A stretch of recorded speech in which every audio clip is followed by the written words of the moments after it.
नमस्कार ताई. नमस्कार. काय नाव आपलं? सुनीता गणेश घाटेकर. काय त्रास होता आपल्याला?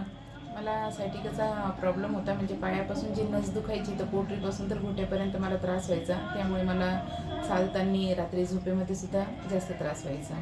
बरं. कमरेतली मणक्यातली नस दबली होती ना? हो, MRIच्या रिपोर्टमध्ये? EMIचा जेव्हा रिपोर्ट काढला होता तेव्हा नस दबलेली होती आणि त्याच्यामुळे खूपच त्रास पायाचा होत होता. लंबर स्पॉन्डिलोसिस होता, बरोबर? हो. बरं, आपण काय काय ट्रीटमेंट केली?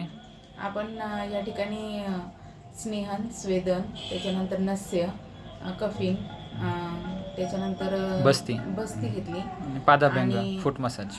फूट मसाज पण केली आणि त्याच्यानंतर अग्निकर्म आणि विद्यकर्म पण केले. किती फरक वाटतोय आता?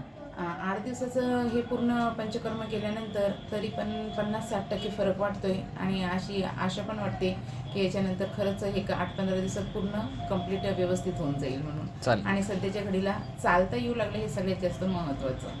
पहिले चालता येत नव्हतं? नाही, पहिले खूप त्रास व्हायचा. चालताना पण सर्वजण नाव ठेवायचे, काय झाले, असं कसं होते म्हणून. परंतु आता याच्यामुळे खूप छान वाटते, रिलीफ वाटते. चालेल, धन्यवाद. थँक्यू.